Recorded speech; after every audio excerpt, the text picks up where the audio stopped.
जय श्री राम। मित्रों, यंत्र को किसी न किसी आधार वस्तु या किसी न किसी लेखन वस्तु के द्वारा अंकित किया जाता है। इसमें आधार वस्तु के बारे में पहले विचार किया गया है अन्य वीडियो में। अब अन्य वस्तु का विचार यहाँ दिया जा रहा है। सबसे पहले हम लेंगे यंत्र लिखने की गंध या शाई के बारे में। उससे पूर्व मित्रों, आपसे एक निवेदन है, यदि आपने हमारे चैनल को लाइक सब्सक्राइब न किया हो तो कृपया इसको लाइक और सब्सक्राइब कर लीजिएगा।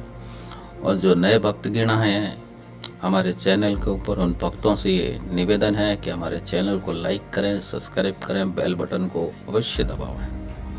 मित्रों, सबसे पहले हम लेंगे गंध या शाई के बारे में छोटी सी जानकारी।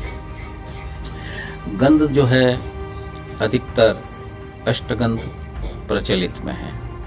अष्टगंध के भी 4 प्रकार होते हैं। पहला प्रकार होता है जिसके अंदर अष्टगंध के अंदर 8 प्रकार की सामग्रियां संग्रहित होती है, मिश्रण होता है। वो 8 प्रकार की सामग्रियां हैं अगर, तगर, गोरोचन, कस्तूरी, चंदन, सिंदूर, लाल चंदन, केसर। इन सबको एक खरल में घोट करके लिखने की शाई जैसा रस बना लेना चाहिए। दूसरा विधान है अष्टगंध का कपूर, कस्तूरी, केसर, गोरोचन, संगरप, चंदन, अनार, गेहूं का मिश्रण। ये भी अष्टगंध कहलाता है। तीसरा विधान है अष्टगंध का केसर, कस्तूरी, कपूर, हिंगूल, चंदन, लाल चंदन, अगर, तगर, इसका मिश्रण भी अष्टगंध कहलाता है। चौथा जो अष्टगंध का प्रकार है वो इस प्रकार से, उसको देवी का अष्टगंध बोला जाता है। इसके अंदर चंदन, अगर, हल्दी, कुमकुम, गोरोचन, शिलाजीत, जटामासी, कपूर, इनको मिलाने से देवी का अष्टगंध बनता है।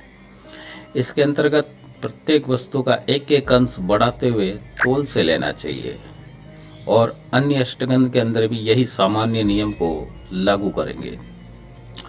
इस प्रकार से अन्य देवी देवताओं के अष्टगंधों में से किसी न किसी वस्तु की न्यूनता या अधिकता हो सकती है। इसके अलावा होता है पंचगंध, यानी कि 5 प्रकार की सामग्रियां। इस 5 प्रकार की जो सामग्रियां होती है वो इस प्रकार से है केसर, कस्तूरी, कपूर, चंदन और गोरोचन। इन 5 वस्तुओं का मिश्रण होता है। इसके बाद में आता है यक्ष का धर्म। यक्ष का धर्म के अंदर 11 से 12 प्रकार की वस्तुओं का मिश्रण होता है। वो इस प्रकार से है चंदन, केसर, कपूर, अगर, कस्तूरी, गोरोचन, हिंगुल, रतांजनी, अंबर, सोने का वर्क, मिर्च और कंकुल। इन सब के मिश्रण से जो है यक्ष का धर्म तैयार होता है। उसके बाद में आता है गंधत्रय, यानी कि 3 प्रकार की सामग्रियों का मिश्रण। ये 3 प्रकार की सामग्रियां होती है सिंदूर, हल्दी और कुमकुम।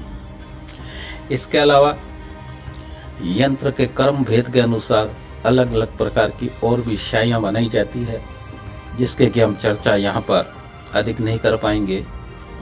वो जो शाई बनती है शमशान की भस्म से, शमशान के कोयले से, रक्त पशु का भी हो सकता है, पक्षी का भी हो सकता है, मानव का भी हो सकता है, दूध से, हरताल से, भिलावा से, नीम आदि पत्तों के रस से, आँख के रस से, इस प्रकार से भी गंधत्रय का निर्माण होता है।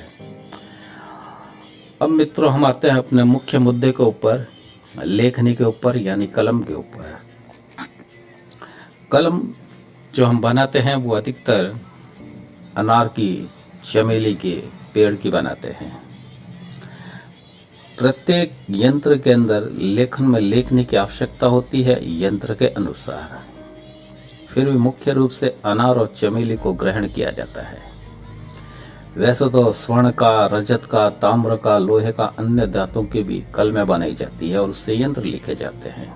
इसके अलावा यंत्र के कर्म भेद के अनुसार नीम का, आम का, आक का, पक्षियों के पंख का, वृक्षों के कांटों का भी उपयोग होता है।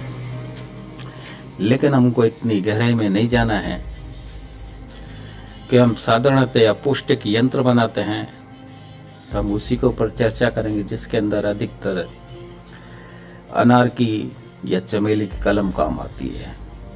अब यदि आप स्वयं बनाना चाहते हैं कलम, तो सबसे पहले आपको रवि पुष्य नक्षत्र का इंतजार करना पड़ेगा।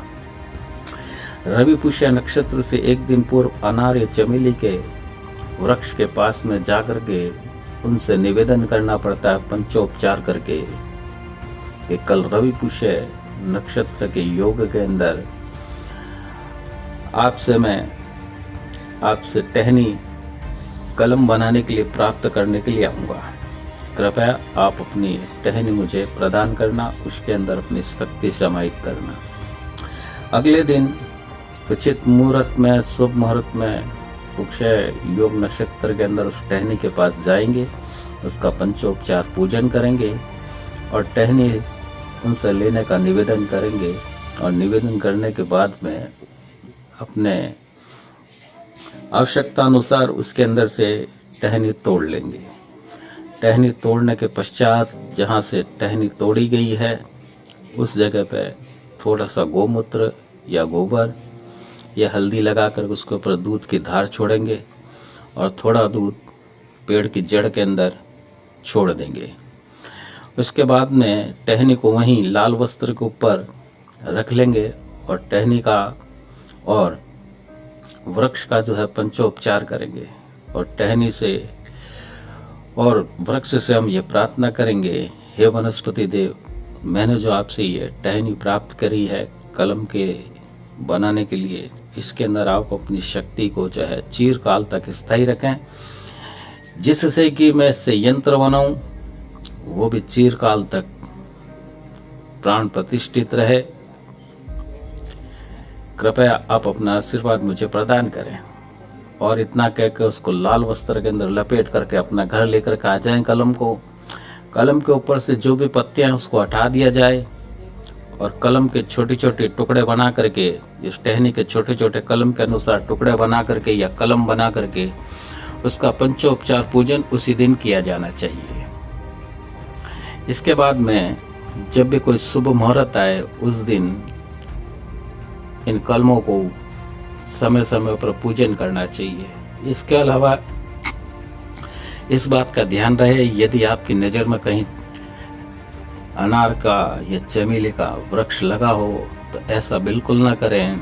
अगर किसी के घर में लगा हो तो ऐसा बिल्कुल ना करें कि आप चोरी चुपके वहां जा करके लेकर के आए। आपको जिसके घर में या बगीचे में लगा हो, पहले वहां से उसकी इजाजत लेंगे कि मुझको टहनी चाहिए। बिना इजाजत के वहां से टहनी तोड़ के लाना, ये चोरी करना है एक तरह से। तो इस प्रकार की आप गलती बिल्कुल ना करें। मित्रों, हमारा वीडियो कैसा लगा कमेंट में हमारे को लिख के बताएं। इसी प्रकार से हमारे चैनल के ऊपर नई नई जानकारियां हम आपको देते रहते हैं, इसलिए हमारे चैनल को लाइक करें, सब्सक्राइब करें, बेल बटन को अवश्य दबाएं। जय श्री राम।